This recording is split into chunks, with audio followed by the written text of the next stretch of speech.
अच्छा ये क्या कर सकता है, किस किस काम को करने के लायक है, जो जिस काम के लायक हो वह सेवा दी जाए इसको। तो विचार किया छोटे बच्चों को जो 12 वर्ष से ऊपर के हो जाते हैं उनको आध्यात्म की प्रेरणा देना बहुत जरूरी है।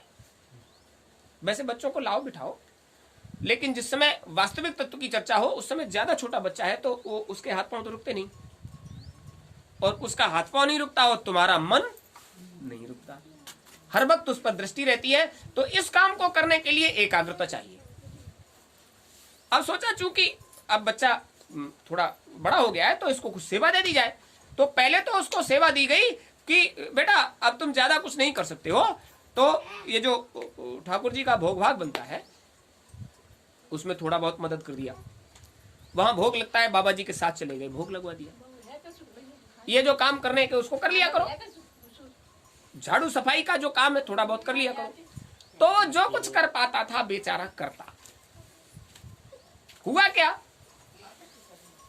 वो मिष्ठान बना था भोग के लिए।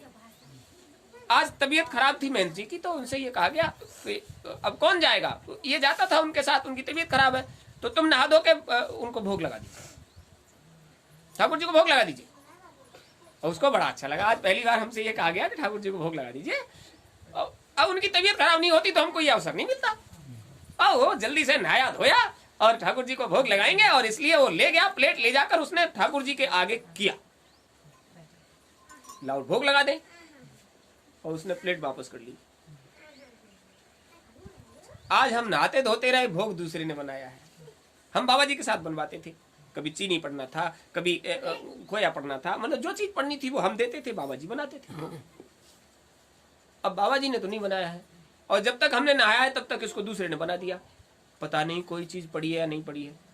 भगवान जी का जो भोग लगना चाहिए वो भोग लगने के लायक ही होना। अब ये कैसे मालूम पड़े, तब तो हम बनाते थे, तो हम तो अच्छे से बनवाते थे, बाबा जी बनाते थे, हम बैठकर उसको सामान देते, उनको सामान देते। इसका मतलब ये है कि भोग अब हम बिना स्वाद लिए नहीं लगा सकते। भगवान के स्वाद के योग्य है भी या नहीं है, इसलिए उसने पहले उसको चख लिया। चक्कर कहा ठाकुर जी हमने नहीं बनाया, लेकिन बना फिर भी अच्छा है। वो अवसर हमको नहीं मिला क्योंकि हमसे कह दिया नाव दो, हम भोग बना देते हैं, लगा दीजिए। बनाया नहीं है हमने, लेकिन फिर भी आपके नाम से भोग बनाया, बहुत अच्छा है। अब इसको कहां ले जाए, तो पहले इसी को खा लो, पहले इसको खा लो, अभी हाथ में है। खिला दिया और फिर और भी खिला दिया। अब जब ठाकुर जी से कहा, अब वो बाबा जी तो है नहीं, अब हम खिला रहे हैं, अब तो तुम्हें सामने आके खाना पड़ेगा। जब हमको दिया गया है तो काम सही होना चाहिए, गलत सही बात तो ये है, हम खिलाए तुम खाओ। चलो ठीक है, जब तुमने कह दिया हम खिलाएं तुम खाओ, तो जो खा लिया था वो खिला दिया, और उसमें से भी थोड़ा बहुत खिला दिया, और फिर बोले अब सब तुम्ही को खिला दें, फिर हम क्या खाएंगे। अब इसमें से बटेगा, वो बटने के बाद जो मिलेगा वही तो मिलेगा। उसने नहीं दिया, अब नहीं, बस इतना ही खाओ। ठाकुर जी ने स्वीकार कर लिया, इतना ही खाएंगे, ज्यादा नहीं खाएंगे। वो आपस में बात कर रहा था, तो बाहर जो लोग सेवादार खड़े थे वो कह रहे थे कि अकेला घुसा है, बात किससे कर रहा है। वो तब तक ये वाकया हो गया और उनको शक हो गया, इसने कुछ लफड़ा कर दिया, कल देखते हैं। और दूसरे दिन उससे ये कहा गया और आपस में चर्चा हो गई कि ये कुछ गड़बड़ करता है अंदर। ओ भोग प्रसाद बना, वो नहा धो के आ गए, अब तो हमको अधिकार मिल गया है भूख लगाने का। और वही हुआ, उसने कहा देखो कल वाली बात याद रखना, अच्छा है या नहीं है हम अभी देख लेते, चख लेते हैं, लेकिन हमारे लिए भी छोड़ देना। और उसने वही किया, उसमें से खा लिया और फिर कहा चलो ठीक है, अच्छा है, बढ़िया है, चलो ये खाओ और ये खाओ। और लोग छुपे हुए देखते रहे। जैसे ही उसने ऐसे करके किया और ये कहा ठीक है ये बढ़िया है, ये चलो खाओ, तब तक लोगों ने उसको जाकर पकड़ लिया। ये क्या है, कुछ नहीं, वो हमने चख कर देखा था, सही है नहीं। झूठा वो खिलाता है, झूठा। हटाओ इसको, हटाओ इसको। अब चूंकि वो मुंह तक गया ही नहीं तो खाते कहां से, उसको हटा दिया गया। भोग फिर से तैयार हुआ और उसको इतनी बड़ी कड़ी सजा दी गई। अब नहीं, अब तुम्हारा ये काम नहीं, अब तो तुम्हारा काम यह है कि तुम मंदिर में प्रवेश भी नहीं करोगे। अब अंदर नहीं जाने देंगे। बेचारे सेवा से एक ही दिन भोग लगा पाया और दूसरे दिन सेवा से हटा दिए गए, सेवा से हटा दिए गए। और ये कहा गया तुम्हारा काम है रात को पहरा लगाओगे गेट पर बैठ के, सब सोएंगे और तुम्हारी ड्यूटी है यहाँ ड्यूटी दूंगे, जैसी आपकी मर्जी। ठाकुर जी तो ऐसे ही रह गए। रात हुई, ईमानदारी से सेवा करनी है, गेट पर बैठे, अचानक से खटका हुआ, कोई आ रहा है, अंदर से कुंडी खटकी, सब सो रहे हैं। हाँ क्या है, हमको बाहर निकालिए। कौन हो? ठाकुर जी। तुमको बाहर निकालिए? हमको तो इसी बात के लिए पहरा दिया गया है कि कोई बाहर निकल कर न जाए, कोई अंदर न चला जाए।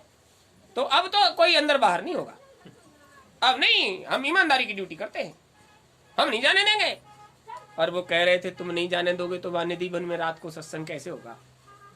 हमको जाने दो भाई, वहां हमको जाना है, और जाना हो या नहीं जाना हो ये कुछ नहीं, हमसे ये कहा गया तुम्हारी ड्यूटी है, रात के समय में कोई अंदर नहीं जाएगा, कोई बाहर नहीं जाएगा, तो हम आपको बाहर कैसे जाने दें? उन्होंने कहा देखो भाई, आपको अगर ये खतरा है कि हम लौट कर नहीं आएंगे तो आप हमारे साथ चलो, बहुत जरूरी काम है। और देखो हम ठाकुर जी हैं। हाँ वो तो ठाकुर जी, लेकिन तुम लौट कर नहीं आए तो, ओ हम लौट कर नहीं आए तो कल हमें मत जाने देना। चलो खोल देते हैं। ताला खोला, बाहर निकाल लिया। उसने कहा देखो हम अकेले नहीं जाने देंगे, जाने कहाँ चले जाओ, हम साथ रहेंगे, हमारे साथ लौट के आना पड़ेगा। हाँ हाँ बिल्कुल। थोड़ा सा चले तो उन्होंने कहा देखो दूर पड़ता है निधि का, तो आप ऐसा करो हमारी पीठ पे बैठो। ठाकुर जी ने पीठ पे बिठा लिया और कहा आंख बंद करो, अभी पहुंच जाते हैं, लेट हो गए। आंख बंद किया, दरवाजे पर खड़े थे। बोले लो आ गए। बोले तुम यहीं खड़े रहे ना, हम जा रहे हैं अंदर। तुम अंदर जा रहे हो, हम यहीं खड़े रहे, हम तुम्हें कहाँ ढूंढेंगे? नहीं नहीं हम साथ चलेंगे। चलो आ जाओ। साथ ले गए, साथ ले गए। अंदर भीड़ भाड़ थी बहुत ज्यादा। वो थोड़ी बहुत देर तक तो वो दिखाई दिए, सब मिले, सबने आवभगत किया और वो वहां बैठ गए जहां चर्चा होती है। वहां बैठकर सबको उन्होंने साधन भजन कराया, सबको सत्संग सुनाया, वो जितना क्रियाकलाप होता था सब किया। रात भर कार्यक्रम चला और ये भी उसमें सम्मिलित हो गए। दिखाई दे रहे हैं, अब तो कोई बात ही नहीं है, अभी साथ लेकर चलेंगे। और वो सब होने के बाद जब वहां से काम संपन्न हुआ तो सभी लोग जाने लगे। अब मामला गड़बड़ हो गया। जब वो उठकर आए तो सब लोग जाने लगे, तो उतनी भीड़ भाड़ में सब तितर बितर हुए। अब ये बड़े परेशान गेट पर खड़े हो गए, सेवादार है, अब इतनी भीड़ में कहां ढूंढे, अब खो गए। और हम क्या जवाब देंगे? भोर होने वाली है, सुबह होने वाली है, हम क्या जवाब देंगे? और वो निकल कर नहीं आ रहे, सब चले गए। तो पीछे से वो भी आए, इतना डांटा, आज के बाद तुमको नहीं जाने दूंगा, हम कितनी देर से खड़े हैं और सब चले गए, तब तुम अब निकल के आ पाए हो। हमको तो लगा कि तुम भी इनके बीच में कहीं हो गए, अब हम क्या जवाब देते सुबह को? खबरदार। बोले नहीं भाई, सबके जाने के बाद ही तो हमें जाना पड़ता है। अब सब लोग चले गए, अब चलो चलते हैं, लेकिन अब देर हो जाएगी, बैठो पीठ पे। और पीठ पे बिठाया, आंखें खोलो, आंखें खोली, आगे ताला लगा दीजिए, ताला लगा दो। ताला लगा दिया, अंदर चले गए। सुबह को आए सेवादार, ताला खोलिए, सफाई होगी, व्यवस्था होगी। उसने साफ मना कर दिया, नहीं खोल पाएंगे, अभी नहीं खोल पाएंगे। क्यों, क्या बात है? अभी तो आए हैं, थोड़ी बहुत देर विश्राम करने दोगे या नहीं करने दोगे? अभी तो आए हैं, पूरी रात सेवा काम चला और अभी आए हैं, अब हम ताला खोल दें, अभी तुम लग जाओ खटपट करने में। अरे थोड़ा बहुत देर तो विश्राम करने दो। कौन आए हैं, कहां से आए हैं? अरे हम रात भर साथ रहे, अभी आए हैं, अंदर पहुंचे हैं, तब तक तुम आ गए, ताला खोलो। थोड़ी बहुत देर तो विश्राम करने दो, थोड़ा बहुत देर विश्राम करो। किसी ने विश्वास नहीं किया, किसी ने विश्वास नहीं किया। एक काम इसमें गड़बड़ हो गया, एक काम इसमें यह हो गया कि वो जो नृत्य वगैरह कर रहे थे उसमें एक माला गिर गई किसी तरह से टूटकर। तो जब वो उधर से चले तो उन्होंने कहा देखो इसमें वो जो क्रियाकलाप हो रहा था उन लोगों के मिलने में कहीं गिर गई।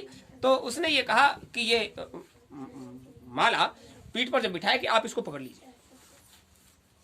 वहां चल ही रहे हैं, वो अंदर चले गए और वो उसी के पास रह गई, गले का कंठाहार वो खुल गया किसी तरह से, तो उनके पास रह गया। अब ये जो सेवादार थे वो अंदर का जो मंदिर था उसको बंद करते थे अपने हाथ से। तो उन्होंने कहा हम ये कैसे माने कि वो अभी आए हैं। उन्होंने कहा देखो एक गड़बड़ हो गई, वो कंठाहार किसी तरह से गिर पड़ा, तो उन्होंने हमको पकड़ा दिया और वो अंदर गए तो जल्दी में वो हमसे लेना भूल गए।